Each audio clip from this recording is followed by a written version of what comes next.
Hola a todos y a todas, bienvenidos y bienvenidas una semana más a Cultéate.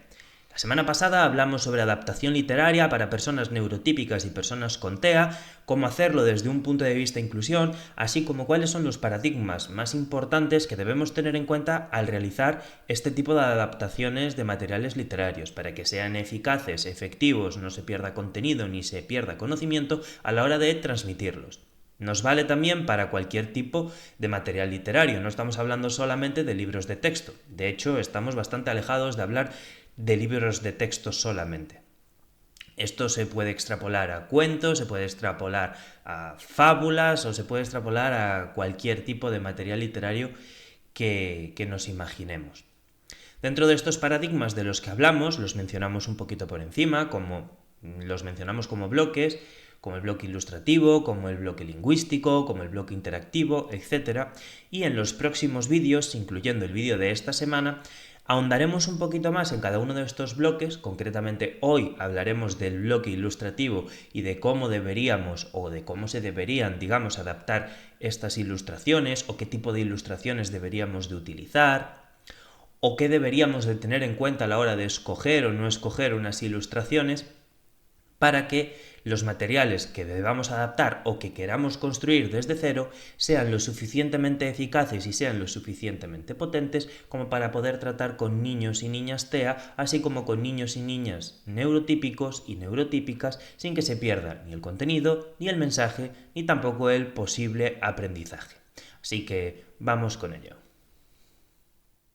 Y ya estamos por aquí de nuevo y hoy os presentamos el baremo que hemos desarrollado desde Cultéate para que todos estos aspectos de los que hemos hablado para que una adaptación literaria cumplan con estos tres parámetros básicos, que sería que sea inclusivo, que la obra, el material literario, se pueda utilizar tanto por personas con TEA como por personas que no tengan TEA y que en el proceso de adaptación no se pierda contenido, que es el baremo SIC.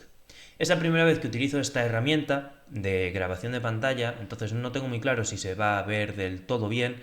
Intentaré darle una vuelta para vídeos futuros, pero creo que para esta primera toma de contacto nos puede servir.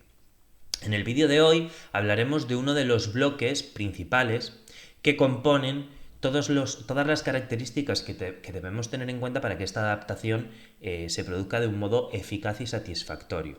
En el vídeo anterior, en el vídeo de la semana pasada, hablamos un poquito por encima de todos estos bloques y hablamos un poquito por encima de los aspectos fundamentales que contemplaban cada uno de estos bloques. A partir de este vídeo iremos hablando bloque por bloque y dando una explicación un poquito más extensa de qué es lo que valora cada ítem, además de cómo puntuar ese ítem, ¿no? Aquí podemos comprobar que, digamos, el baremo es dicotómico. Te permite simplemente seleccionar en positivo o en negativo, lo cumple o no lo cumple. Estamos desarrollando otro baremo que es un poquito más laxo en cuanto a la calificación y hemos decidido hacerlo con una escala del 1 al 5. Es un poco más complejo de utilizar y bastante más subjetivo, un poquito más ambiguo. Estamos trabajando para intentar quitarle esa ambigüedad. Cuando lo tengamos más pulido, os presentaremos también ese otro baremo, que es el mismo, solo que, como os digo, con una calificación un poquito más compleja, porque consideramos que sí que es bastante más realista a la hora de calificar todas estas cuestiones, pese a que también sea más subjetivo. Entonces, vamos a empezar con el vídeo de hoy y vamos a empezar a hablar de el bloque de la ilustración. Bloque de ilustración. Bajo mi punto de vista, es lo más importante que debemos de tener en cuenta a la hora de realizar una adaptación literaria, una adaptación narrativa, tanto con personas neurotípicas como personas con TEA. Sobre todo en la primera infancia, en las etapas de infantil o en los primeros ciclos de educación primaria. ¿Por qué? No sé, me imagino que seguís cuentas de Instagram o de YouTube que tratan también este tipo de contenido, como el autismo o como dificultades en el aprendizaje o del neurodesarrollo o lo que sea. Hay una muy concreto que a mí me encanta el nombre porque le va al pelo, que es aprendices visuales. Y es que efectivamente somos aprendices visuales. Entonces, como decía, debido a esta condición que tenemos como seres humanos, que de entrada todo nos entra por los ojos, válgame la redundancia, es muy importante que las ilustraciones sigan una coherencia tanto en la confección como en la adaptación. Y para nosotros, desde Cultéate, esta coherencia debe de cumplir una serie de criterios principales que están aquí recogidos. Si nos vamos de nuevo hasta el baremo, vemos aquí aspectos a valorar, ilustración. Hay 6 puntos principales.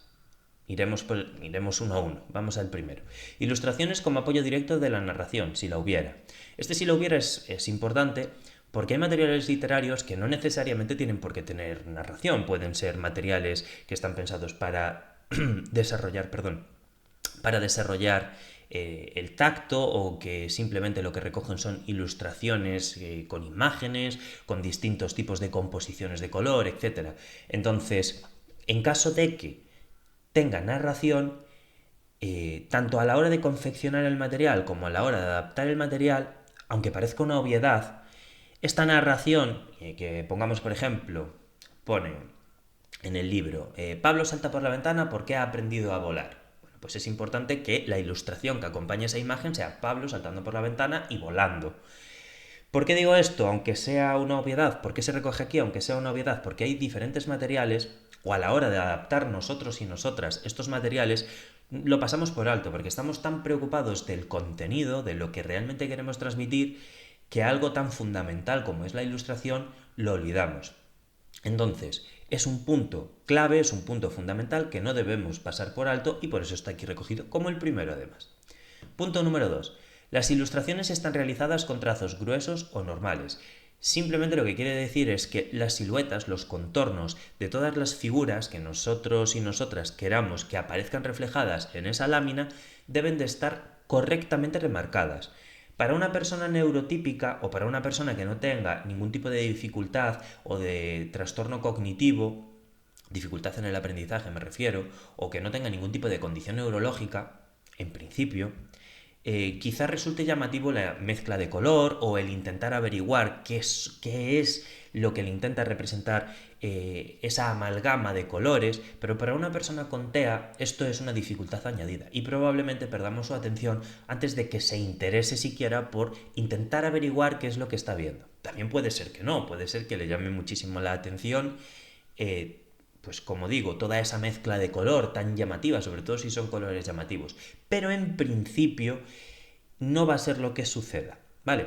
Como estamos hablando de una condición neurológica, hay que tener en cuenta que no en todas las personas se representa del mismo modo, y que la personalidad de cada persona pues también influye en una condición neurológica. Pero en líneas generales, o por decirlo de otra manera, lo más común es que si no está todo completamente y correctamente definido, no le llame lo suficiente la atención y decida pues ignorarlo e irse a algo que efectivamente sí que le llame la atención. Punto número 3. Uniformidad y coherencia ilustrativa. Esto está pensado sobre todo a la hora de adaptar.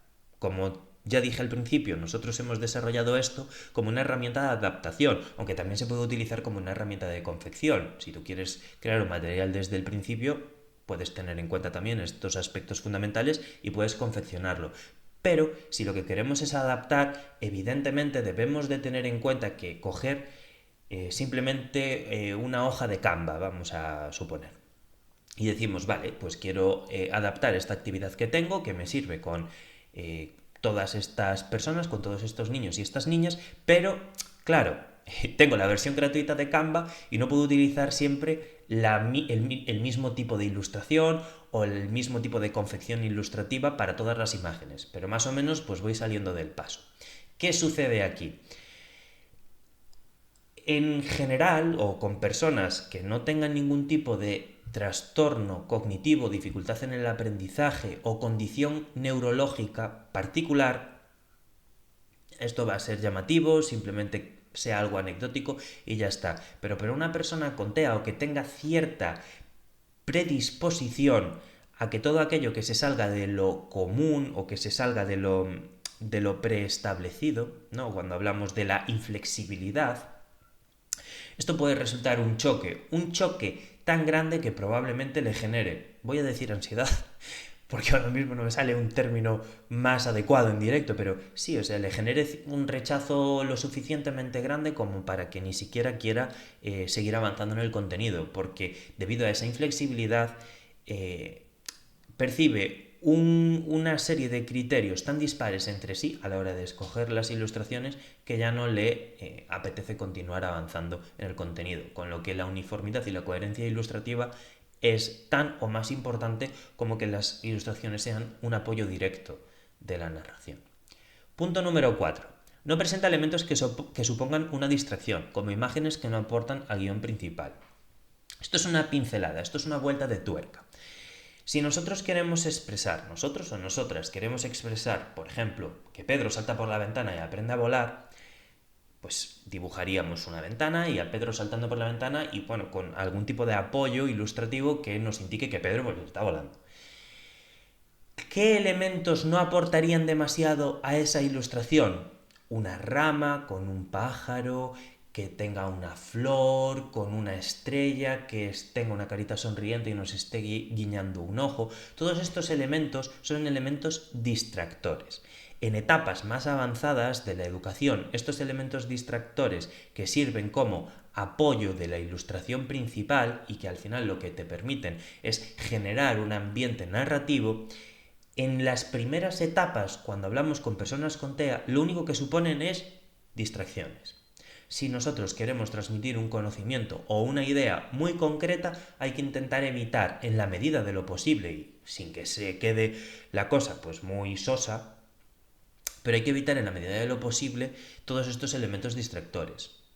Cuanto más simple, cuanto más sencillo y cuanto más impactante, mejor. Y ojo, simple y sencillo no quiere decir soso, sino que hay que darle una vuelta y pensar qué elementos sí que aportan y que ayuden a su vez a que la ilustración tenga más vida y qué elementos no aportan y por tanto sí que se pueden suprimir, porque estaremos mejorando la calidad tanto de la narración, tanto de la adaptación como de, si es una obra de creación nueva, pues de esa creación nueva. Punto número 5. Ilustraciones sintéticas y directas. Va en relación directa con el punto anterior. Si queremos representar un árbol, un árbol.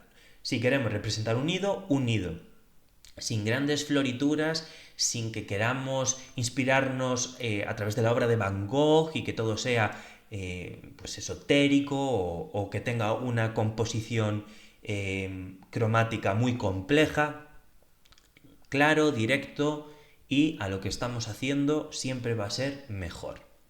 Y por último, ilustraciones compuestas de colores planos. ¿Qué quiere decir esto de colores planos? No existen los colores planos como tal. No existe el naranja puro, no existe el rojo puro, no existen tampoco en la naturaleza. Pero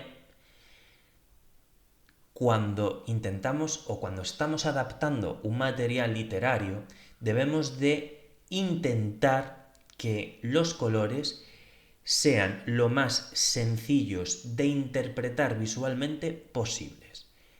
¿Qué quiero decir? Un color que a mí, por ejemplo, me rompe muchísimo la cabeza porque en realidad no sé si es azul o verde, sería el color turquesa. Es turquesa, ok, pero depende del día, del estado de ánimo, de la luz o no sé muy bien de qué. Yo hay en ocasiones que lo veo verde, en ocasiones que lo veo azul y eso en mí, que soy un adulto, puede generar una frustración o no. Pero en un niño, volvemos a lo de siempre de este vídeo me refiero. En un niño o una niña que tenga TEA, esta ambigüedad en el color puede generar un efecto pues de ansiedad de nuevo porque no encuentro otro término, pero sí que puede generar un rechazo en esa persona porque no es capaz de interpretar el color que está viendo o lo está interpretando como un elemento conflictivo. Lo interpreta pero con un mal prisma. Todos estos colores sí que se podrían trabajar, pero a lo mejor en un material específico, ¿no? Que ya, digamos, preparemos un camino o preparemos a la persona para este tipo de trabajo, para este tipo de cuestiones, para este tipo de colores que tienen estos matices. Pero cuando estamos utilizando una narración o cuando estamos utilizando un material literario como un soporte para transmitir un conocimiento o simplemente un cuento, intentar que los colores sean lo más planos posibles, un marrón, un verde, un amarillo, un naranja, un rojo, y que sean fácilmente reconocibles, relacionar el concepto del color con el color que nosotros tenemos interiorizado, es decir, significante y significado de toda la vida, muchísimo mejor. Intentar escapar de todos estos colores que puedan generar ciertas ambigüedades. Y hasta aquí el vídeo de hoy, espero que os haya gustado todo el tema que hemos visto del bloque de la ilustración, del bloque ilustrativo. Como siempre os decimos, dudas, sugerencias, preguntas o lo que queráis, cajita de comentarios, darle like, suscribiros, compartirlo, etcétera, etcétera, etcétera.